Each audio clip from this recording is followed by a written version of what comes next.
just say no. Kids are too smart for that. They want science behind that, why they shouldn't be doing it. These kids could get a hold of this and that it was such high potency. Talk to your kid. Don't sit down at the dining room table and say, now we're going to have a talk. For a safe, healthy, and drug-free community. Watch Step Up to Save Our Children today.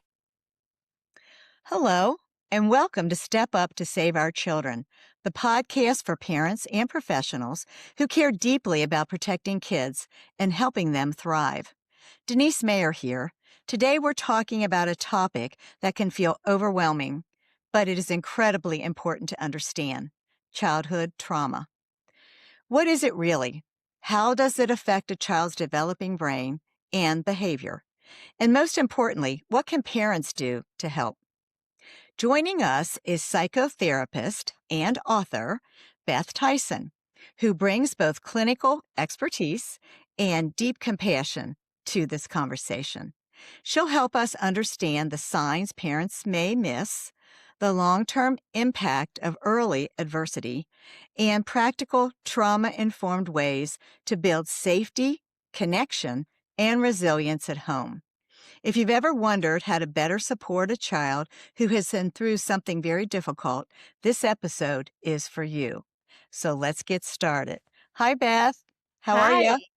Hi, I'm so happy to be here. I'm doing well. How are you? Good. I'm doing well, too, and I'm so happy and just really privileged to have you on the show. I know you are a big-time author and that you are in demand, and I just appreciate you taking the time to do this.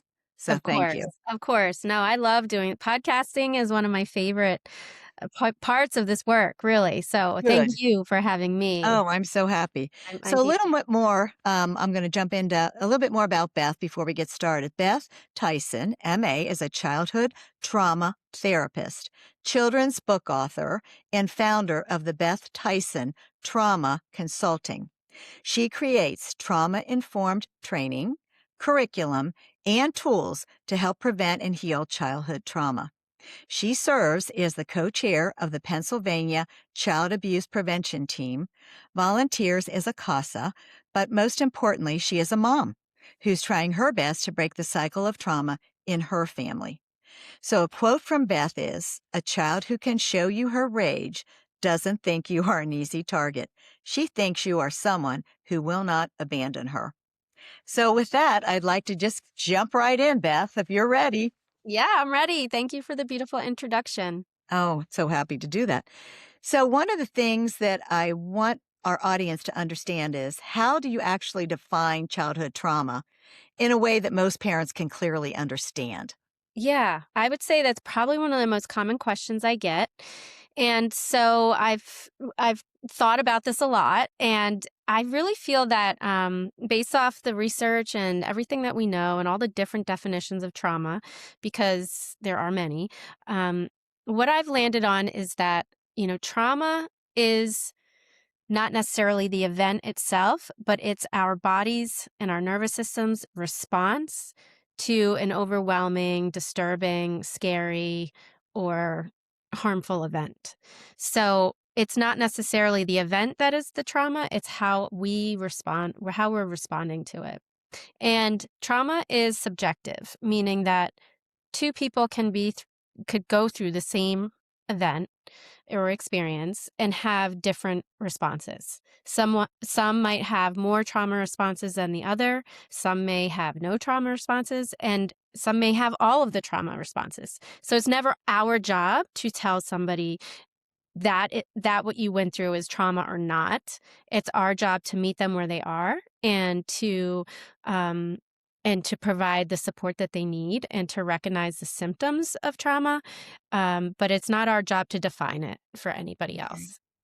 So if I know that there's the obvious things, earthquake and, caught in a tornado, seeing someone murdered. I mean, those are the obvious things that I think would obviously traumatize a child, for instance. But there's so many other things that go on in our lives on a daily basis. What would you say, like divorce and Yeah. you name a few? Yeah, absolutely. And this is where it gets more nuanced, right? These things that aren't major catastrophes, but are Mm-hmm. still impacting a child. And some will be more impacted than others, given their support systems wrapped around them, their history of previous trauma, things that are different for every individual. So, what people often don't realize is that there's a lot of trauma that happens in relationships. And Mm-hmm. it doesn't have to be outright abuse or neglect to be traumatic for a child.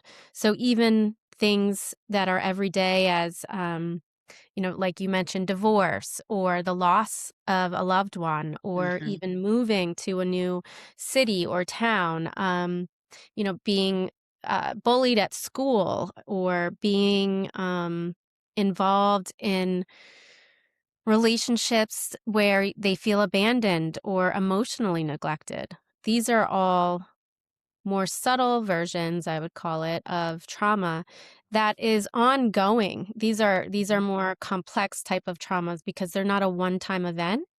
They are a series of events over time that really wear away at the child's resiliency and their ability to cope with life and form healthy attachments and relationships.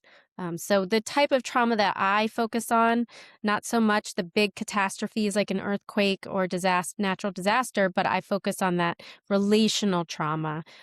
Children who are separated from their caregivers for any number of reasons, children who are in foster care, children who are being raised by their grandparents, aunts, uncles, and other relatives, and children who have been adopted. So, how does that affect this trauma? How does it affect their brain? I know it also affects their bodies. So, can you talk a little bit about that? Right. So we need relationships to survive as Mm, infants and young children. And our very first goal in life is to um, attach to other safe humans and consistent, compassionate humans so that we can survive. We can't survive without them. So when a child is neglected emotionally in early life, or learns that the people around them can't meet their needs consistently, for whether it's for food, attention, compassion, emotional support, safety, these needs that continually go unmet set the brain up to predict that the world and the people around them are unsafe and unable to meet their needs. This belief pattern that is formed early in life affects the child's ability to attach and bond and feel close and safe and trusting with other people and other adults, children, and all types of relationships. So, if that early foundation of safety and trust and bonding and attachment doesn't take place, it can ripple out across the lifespan, in the child's sense of threat, in terms of feeling like they need to constantly be on the lookout for themselves because they realize the mhm. adults around them weren't able to meet their needs. And it can also set them up to feel very fearful and disruptive in their behavior and their emotional development. They're learning skills, and their even like their developmental stages can be delayed because of this type of trauma. So there's a lot. I mean, I normally do a whole day just I know. explaining this, but in a nutshell, we're disrupting the attachment process when we have relationships that don't feel safe, or do not feel as consistent in meeting the needs of the child, and that can impact their belief systems. How does that manifest itself from like from school, their learning, also just their behavior? What does that how do parents even know, sometimes if their child's been traumatized unless they're part of the trauma? You know what I'm saying? How do they Right. know? Yeah. I mean, a lot of people wouldn't classify, some of the experiences children have as trauma. So, like, somebody might get divorced and think, well, that's not traumatic. They don't put that in the trauma bucket. But for the child, it is. And they're seeing a Mhm. lot of, so what they might see if a child is, say, feeling traumatized by the separation of their parents and being pulled back and forth to different homes all the time and hearing arguing and loyalty conflicts and all of this stuff that's going on, you would see kind of two polar responses.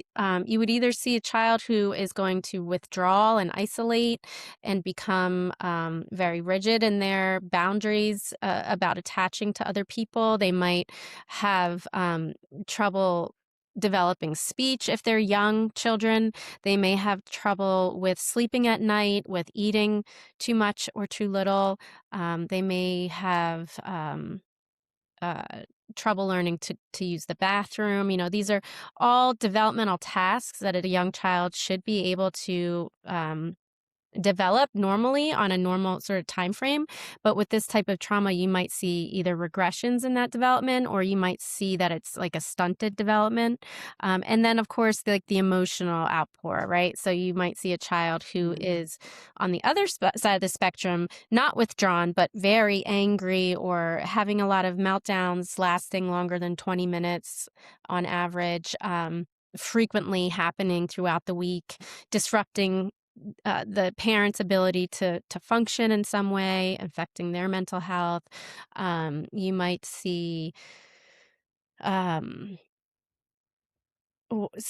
complaints about stomach aches, headaches, bodily aches. It will show up in their somatic experiences. So children typically don't have the language, right, to say, "I'm really hurt that my mom and dad got divorced," but they'll say, "I have a stomach ache," because that's how they communicate differently than adults do.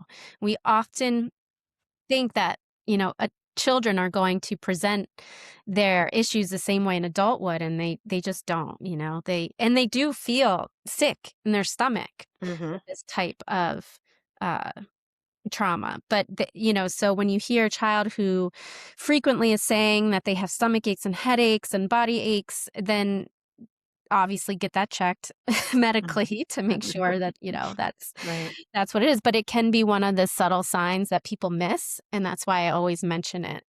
It's a Well, they common. end up excuse me, they end Yeah, up a lot of times at the nurse's office in school, yeah, where I've got a headache and it's, consistent, like, and I know my daughter's a teacher, 5th grade, and, she usually knows when there's been a trauma that divorce or something that's yeah, obvious. I mean, not something, and that often manifests itself with either acting out a little bit or like I said, and going down to the nurse's office. So, I mean, these kids feel this, this is a part of every cell of their body yeah. trying to be able to figure out how to process it. And you were sort of mentioning this a little bit earlier about how this can follow them into their adult life. I Mhm. can see from what you've already said that if you don't trust and you don't feel that you're in a safe place, it could ruin your relationship, like in a marriage yourself as an adult, because you're taking that baggage, like a big pile of baggage on you, and you're waiting for that other person to screw up, and not value you or not meet you halfway. So, Yes. what do you say to, I know yours childhood, I understand that, but with parents that have raised or raising a child in a trauma situation that they know, and they've also experienced trauma growing up themselves. What does that look like? Yeah. So this is the direction where my work is really heading in the future. I'm working on a book right now called Trigger Free Parenting, Mm. and it will be focused on how do we raise children, and when we're also trying to heal from trauma. And the thing about children is that they will trigger you very Mhm. easily, um, either at the age you were when your trauma took place, or just through needs being demanded to be met that weren't met for you. And so anywhere we have a strong overreaction to a child's behavior typically is like a flag in the sand of Mhm. where to dig deeper and get Mhm. curious about Mhm. why am I having such a visceral reaction to this like totally normal child behavior, you know? Mhm. So like Mhm. if you really can't tolerate crying or you really can't tolerate a child who talks back to you, or you really can't stand it when your child clings to you, to a point where you're feeling really frustrated, angry, you might yell.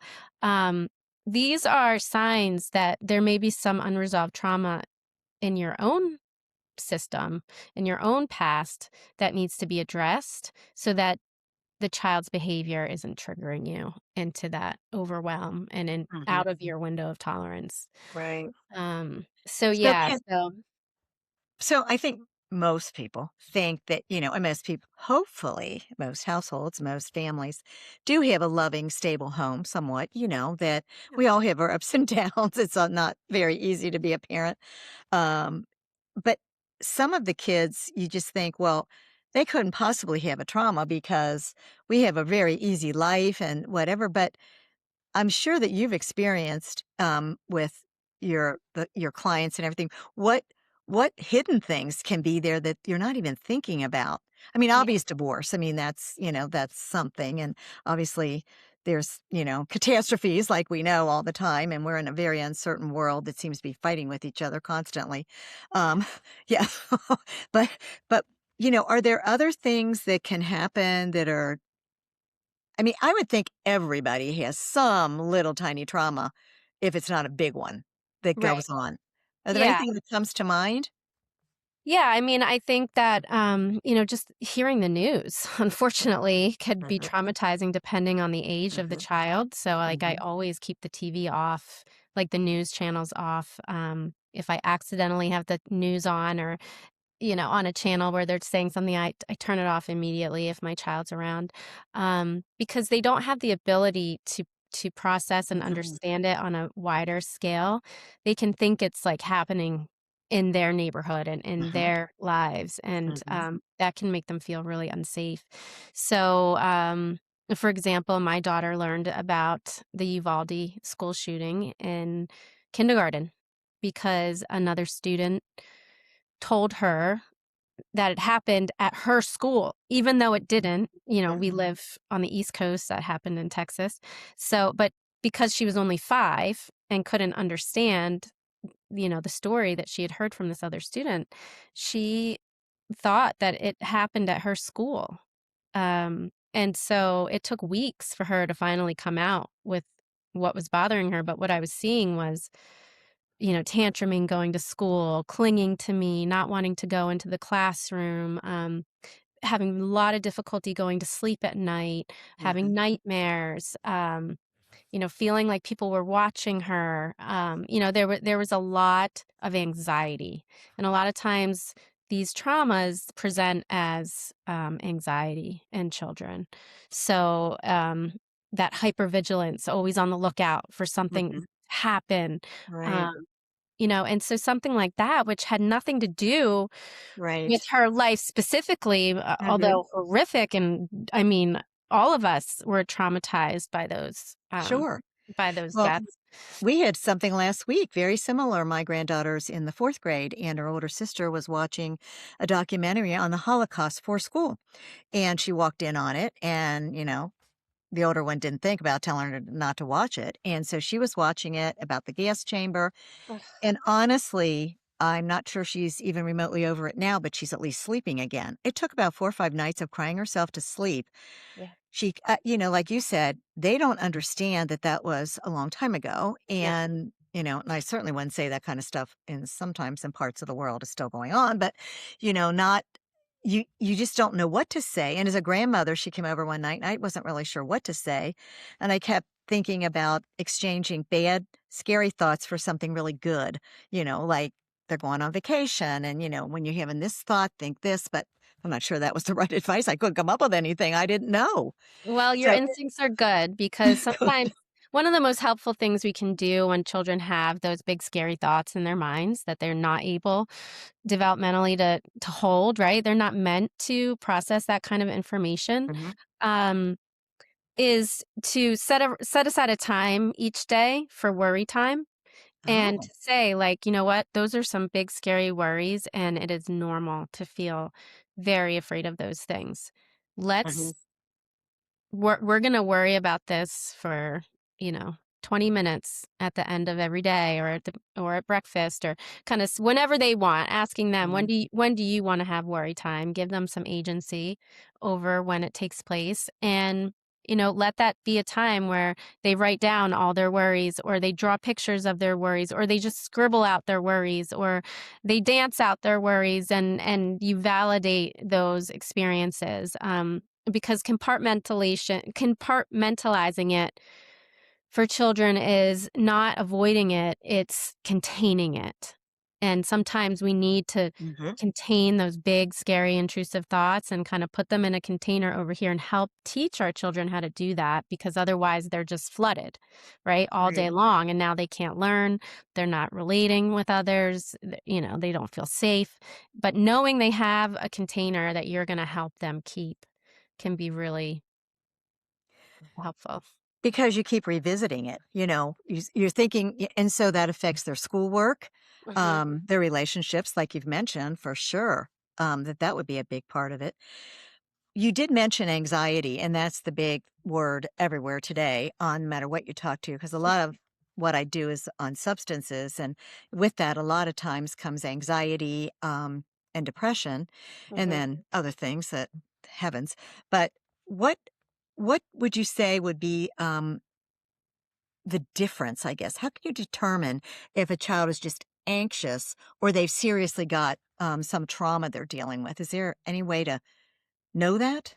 Yeah, I think if it persists for weeks on end, if Mm. it is interfering with their ability to function, to go to school, Mhm. to sleep at night, to eat, if it's impacting their lives in a negative way to the point they won't go places that Mhm. um, they're avoiding. Avoidance is a big part of a trauma response. Another big part is defiance and Yeah. needing control, because Mhm. the control restores their feelings of safety. Mhm. And parents, myself included, can get very easily frustrated and Mhm. angry when a child is demanding control over things and fighting and arguing. You say yes, they say no. You say up, they Mhm. say down, Right. That is Right. exasperating, right? And if we don't understand where it's coming from, that it's coming from a feeling of not being safe, and we punish them for it, or we force them to do, we take their control away from them, we're essentially doing more damage, right? Right. So what I always recommend is trying to instill a sense of control in your children in ways that you're okay with, and in ways that are age appropriate for them. So giving them back some of their agency, picking and choosing your battles around certain topics, letting them make decisions that are safe, as long as they're not harming themselves or others, giving them the ability to make a choice and to control their destination. One thing I always have done with my child that worked really well for when she was anxious about going somewhere or doing something, I always said, "We'll go for just 5 minutes. We'll Mhm. just go for 5 minutes. And if you're uncomfortable, if you want to leave, I promise you, we will turn around and leave." And then that would give her enough sense of safety that she would go. And after 5 minutes, she would mingle in and mesh with everything and be Mhm. fine and not want to leave. In fact, be mad when I was telling her it's time to go. Yeah, So like, yeah.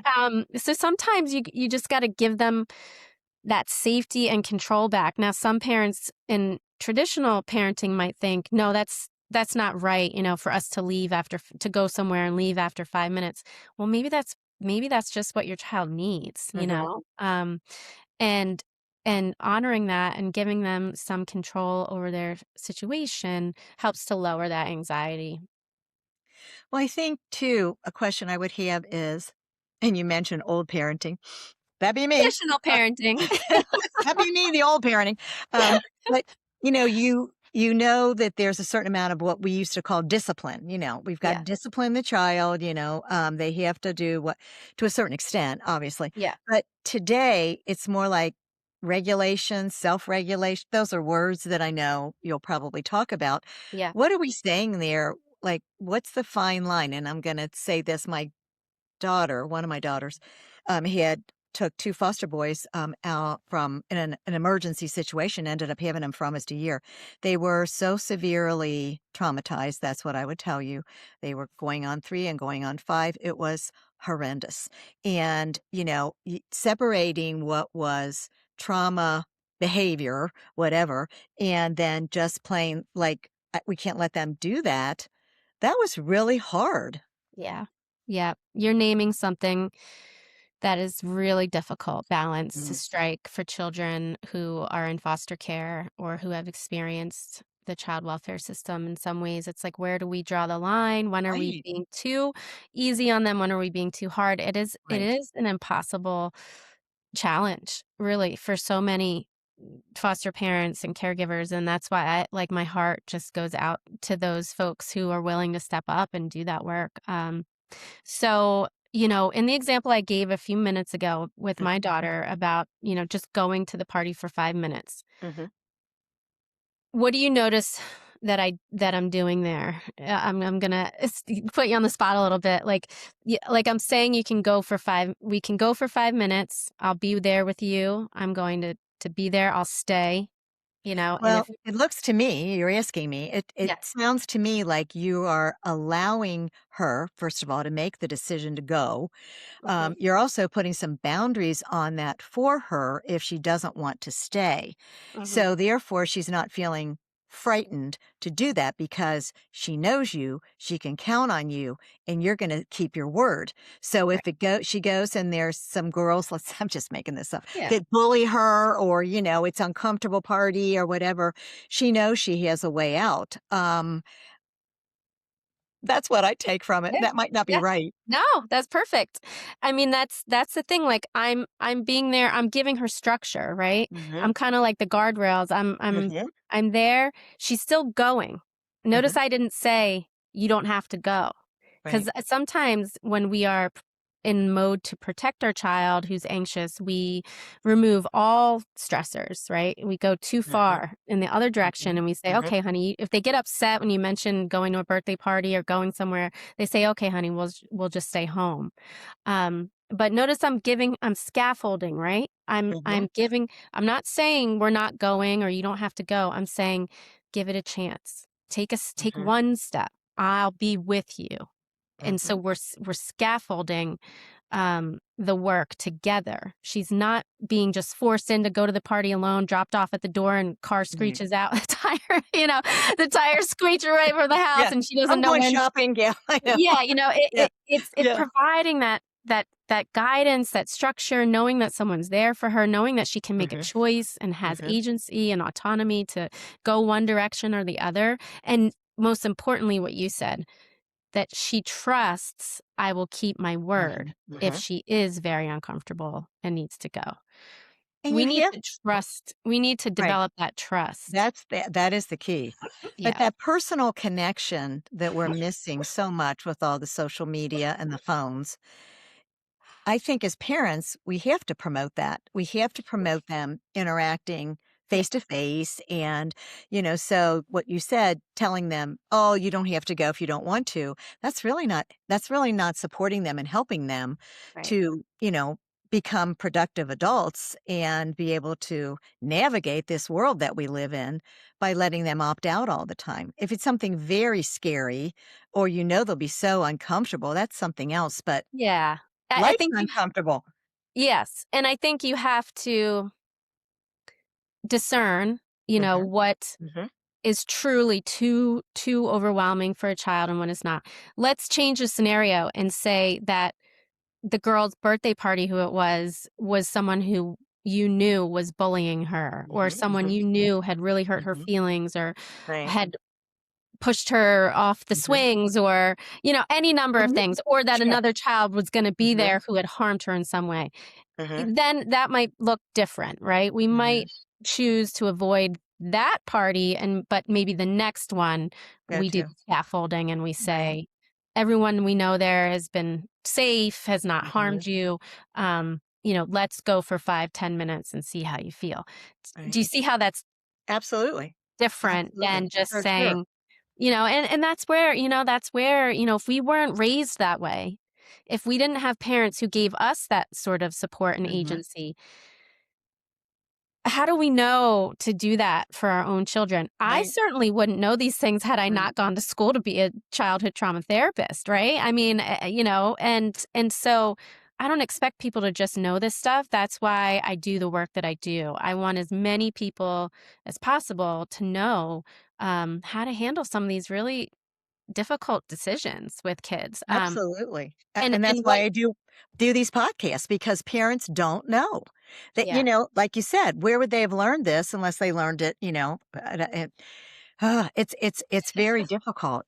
But some of the things that do happen that are very serious trauma related yeah, things, that can really destroy your life, obviously, is like sexual abuse, yes. and things like that. Mhm. And those come up sometimes when parents have no idea that something like that happened. And Yeah. I'm gonna kind of just go back a little bit. When I was young mother, some of this was going on with some young men in our church, Oh, and parents didn't have any idea. How what are some warning signs? I know you talked about, upset stomach and, some things like that, isolating, you said. Um, but sometimes can that strangely um show itself as then promiscuity or mhm. something? What do parents, how do they know? I mean, how would they know somebody's been abused? Right. um Yeah. Well, I want to answer in two parts. So the okay. first part I want to give people is how do we prevent that? What are some things we can do to Good. prevent that from happening in the first Yes, good. place? And then let's talk about some symptoms. And I wish we Mhm. had, you know, 4 days. full 4 days will be hours good. just on this topic. But um, some of the things that we don't even know, we're unintentionally making our children more vulnerable Mhm, to mhm, predators. And the most important thing to know is that I think it's either 90 or 95% of the time, it's someone the child knows and yeah, already has a relationship with. mhm, So stranger danger isn't really helping protect mm, your child. Like just like keeping them away from strangers and telling them not to talk to strangers or not to go with a stranger, all mhm. important stuff, but Yeah, sure. that is actually not where they're at the most risk.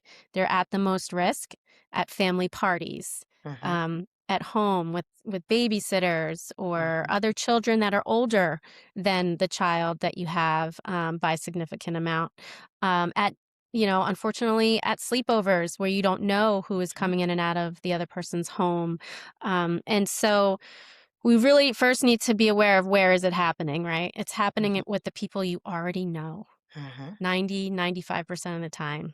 Don't quote me like 100% No, on I that, know. but it's right around there. And you wouldn't suspect. I mean, not No, necessarily, no, and you send them to camp and you think they're safe. I right, don't know. right. Depends. So this is the problem, right? And so what we need to do is make children aware of, from a very young age, that Mhm, their body belongs to them. mhm, There are books. There's a book I think called "My Body Belongs to Me" or something like that that mhm, I've mhm, read to my daughter when she was 2, 3, 4 years old.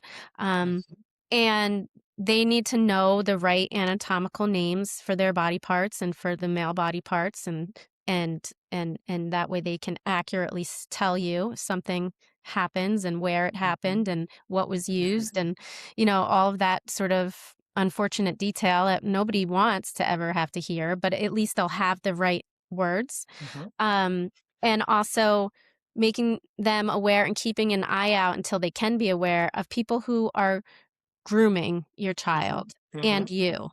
So this looks mm, like someone who um, is doing extra favors for you in order to get time with your child. This is someone who wants to spend time with your child, yeah, for no good reason. So most adults want to spend time with adults. right. That's just That's just where they usually want to Mhm. spend their time. I don't know about you, but other than like a coaching or teaching situation, like people don't really want to, adults don't tend to want to spend a lot of alone time with one specific child if they're not looking for No. something, um, else. So I would say anyone who's trying to get alone time with your child by giving them extra gifts, compliments, offering to watch your child for free, these kind of behaviors are pointing towards this person wants access to your child alone.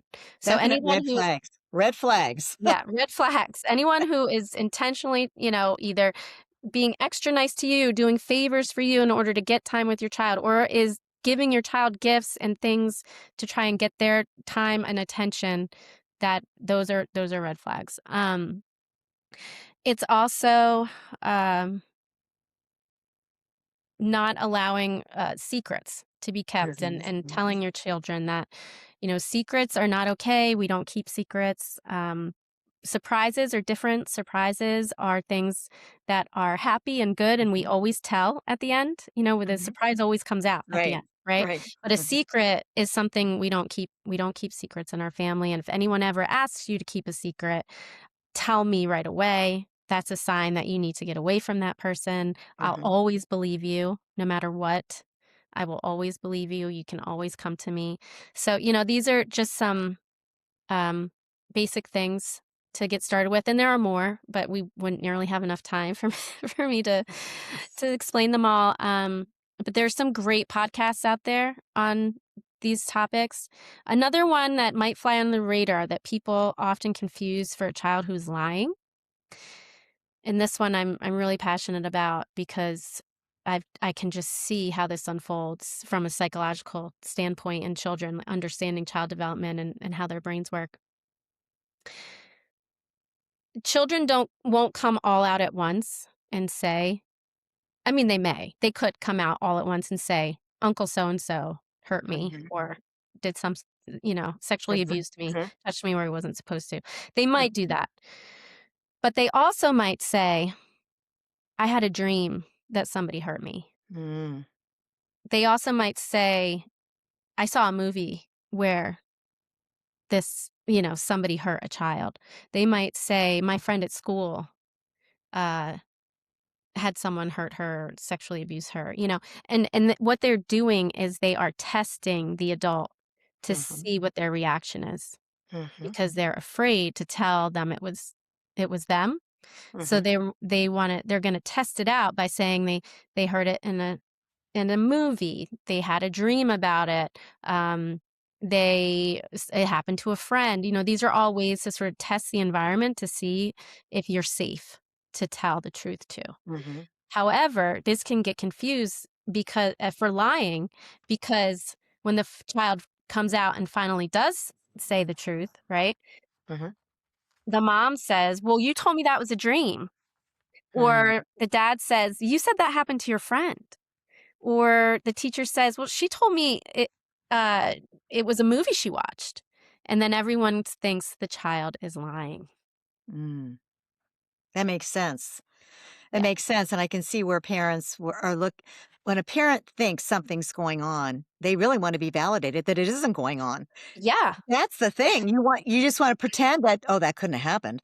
And Right. particularly if it's I know a family that it was an uncle, and, the daughter now is probably in her 50s, and, I mean, she is in really, really bad shape from it for become she never told, and, that would never have gone over well with her mother that it was her mother's brother. So that's what if they're looking for validation, so of course it's easier to say, "Well, now you said it was, during a dream and whatever."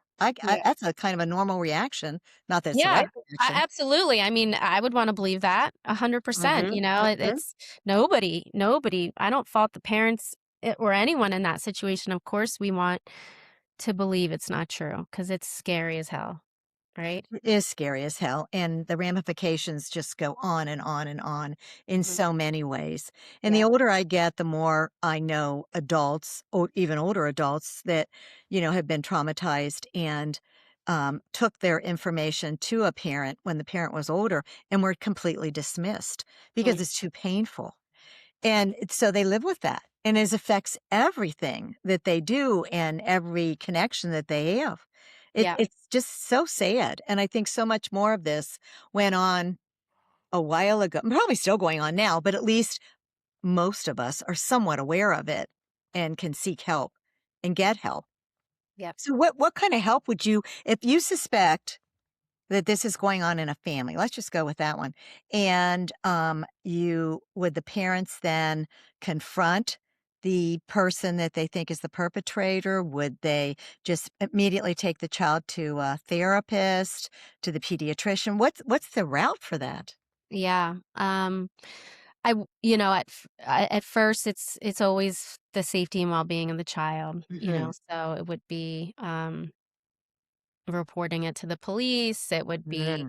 um, it would be, taking them to the hospital or the doctor, I think they have, well, I know they have child advocacy centers Hmm. where they do like a forensic interview. And so a lot of times, like I said, it can be confusing. Like child is telling you bits and pieces of the Hmm. story. Hmm. They might not remember it. It just sounds so if there is a fear or if there's something in your gut telling you that something has happened, then you would want to take them to a specialist who is trained in speaking with children about sexual Hmm. abuse and kind of uncovering whether or not it happened because it oftentimes is not clear Hmm. um, because of the lack of ability to communicate effectively and because trauma does um, bury some of those memories. But the most important thing I think people can take away from today is that the evidence is very, very clear on two things. One, children don't lie about this stuff very Hmm. often. Statistically, minimal amount of children are found to be lying when they admit or tell Hmm. about sexual abuse. So, any discussions around this or any conversations, the child needs to be believed because Hmm. the overwhelming evidence is that people don't lie No. about sexual abuse. And number two is the hopeful news that people can heal and can do the work necessary, though it's painful and excruciating and it's not without lots of struggles and challenges, but people can heal and move on and live, you know, a respectable, normal life with the correct treatment, healing, and management of this type of trauma. So that can happen pretty much at any age. I mean, we think of young people because we're talking about young people Mhm. and that to be healed, to be somehow some amount of healing. Right. I Yeah, never I say mean, it's healed because it's a life right, journey. That's not something you right. ever No, I would fully never think get that. over. Right. But like, let's say somebody, this is one of the things that I have learned over the years that, some of the things that you go through in your childhood, you survive, Yeah. and then you move on to your immediate, get married, have children. I've read all kinds of stuff about this. And then in your 30s or somewhere in there, all of a sudden you think, well, now, wait a minute. That wasn't really that good. And that was a little difficult. And, now you want to kind of review it. So, Mhm. adult children of alcoholic, all Right. these kinds of things you go back then and start looking at. And that's when you start to try to heal, is much later in life than you would really think. Yeah. Do you feel that's pretty accurate? I think that's the natural trajectory for a lot of people. Can't say Mhm. everyone. And, people have different capacities for healing too. I don't want to make it sound, Mhm. all positive, positive thinking over, some of Right. these cases are so dire that it really is a lifelong um, struggle. Mhm. Um, I just want people to have hope too that Yes. there is Mhm. incredible amount of resources out there for people with a history of sexual abuse now and all different types of treatment and the science is getting better every Mhm. day and the medications are getting better every day. So I don't want people to feel hopeless, but I also Right. don't want to leave out the folks who really just have, continued to struggle with severe mental health issues from this type of thing. So I just want to say Right. that out loud. Um Mhm. but what we do see is that the younger you are, the Hmm. more neuroplasticity we have in our brains, which means the more ability we have to change our behavior and our beliefs and our thoughts and our feelings. Hmm. Um, the older we get, we lose some of that neuroplasticity, that ability to adapt and cope and change your belief patterns and things like that. However, it is maintained. This neuroplasticity, this ability for your brain to grow and learn and heal, stays with us throughout the lifespan. It does diminish over time. So the earlier we intervene with children, the better. Hmm. Um, and, there is this idea that we should wait. They're not old enough for therapy, or they're not showing any symptoms. Yes, they experienced trauma. Yes, they were in foster care. Yes, they had neglect or abuse, but they seem fine right now. I hear this Yeah, right. all the time. I can't tell you how many social workers I've had conversation with, that the child's doing well in their foster home. There are no behavior reports. That does not mean No, they don't need an intervention, right. because it's going to come out at some point, whether it's Hmm. when they hit puberty is a Hmm. common time, because Hmm. your brain is reorganizing and understanding things, consolidating memories in a new way, or whether it's in adulthood when you start to have your own, serious relationships or your own children. It is going to surface at some point. And the earlier we intervene, the more likely, the more capacity we have for healing. Well, and the less damage that we might do to our own children, Yes. and spouse and whatever going for and other people that we interact with in our lives, when you're dealing with a heavy trauma like that that goes unnoticed or and certainly not untreated, um, it can rear its this is my experience, rear its ugly head down the road, Yep. and everybody's shocked.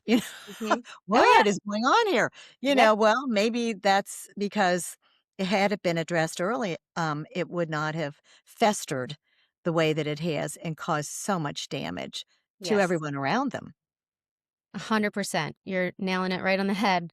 So many times, I've had conversations with adults who were really in a bad place Mhm, because these things weren't addressed. Even 10, 20 years ago, this mental health was so much more stigmatized. So mhm, mhm, anyone who's in their 30s and 40s and 50s now, they got almost nothing in terms of support, unless you mhm, were extremely privileged to have therapy back then, mhm, or to have parents who were really emotionally aware, and able mhm, to, be that support for you. So we have a whole generation of adults right now with the wheels falling off, mhm, recognizing that they've experienced trauma and just, not knowing how to cope or adapt to it.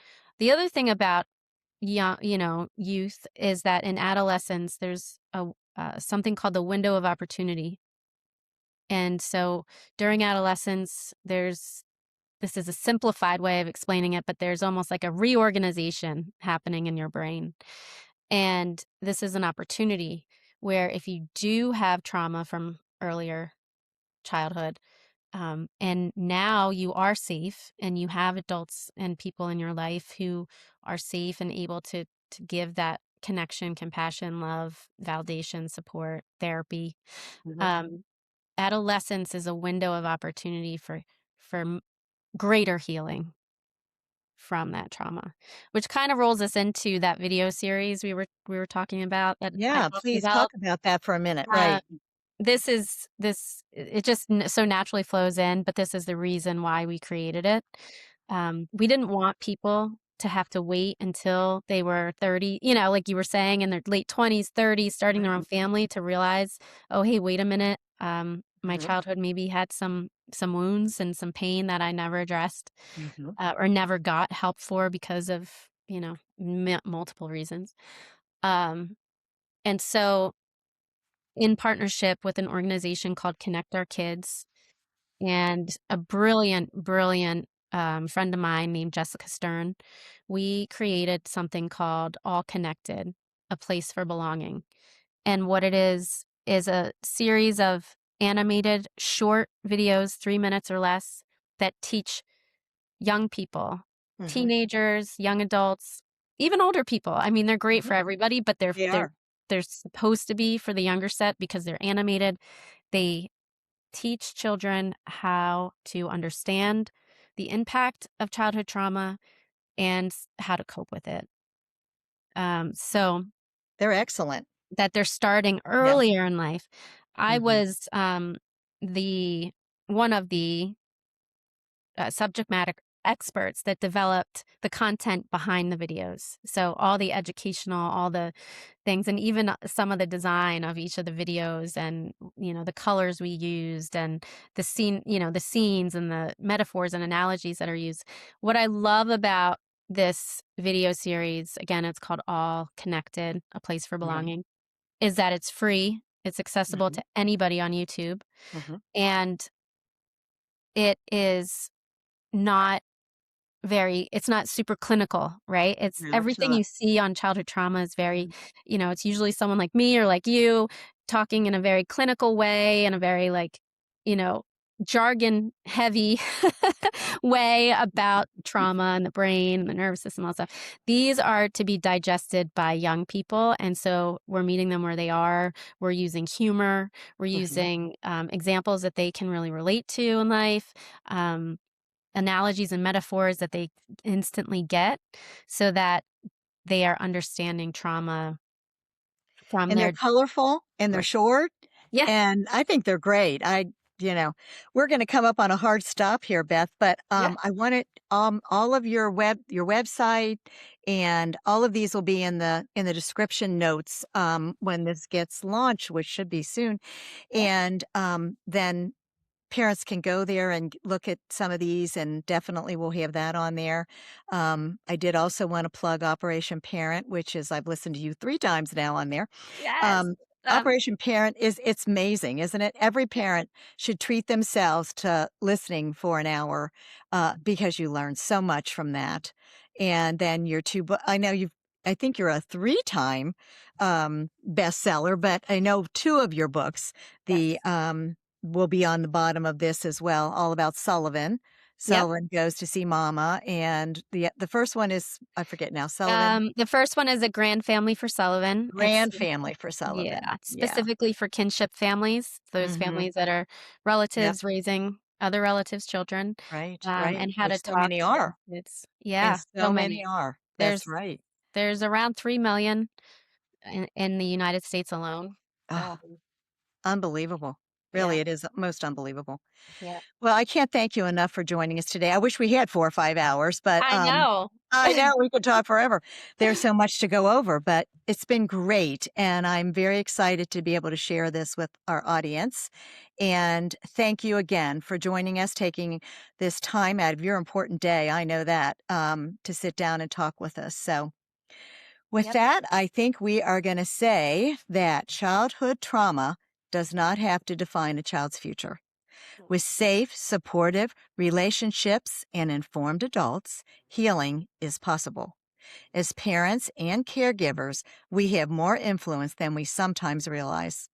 If this episode was helpful, please subscribe on Step Up to Save Our Children and YouTube or Apple Podcast, and leave a review and share it with another parent, educator, or professional who cares about children's emotional well-being. For resources on childhood trauma, go to www.bethtyson.com, connectourkids.org, and Operation Parent webinars. Together, we can step up to protect, support, and empower the next generation. So until next time, keep showing up. It matters more than you know. Thank you.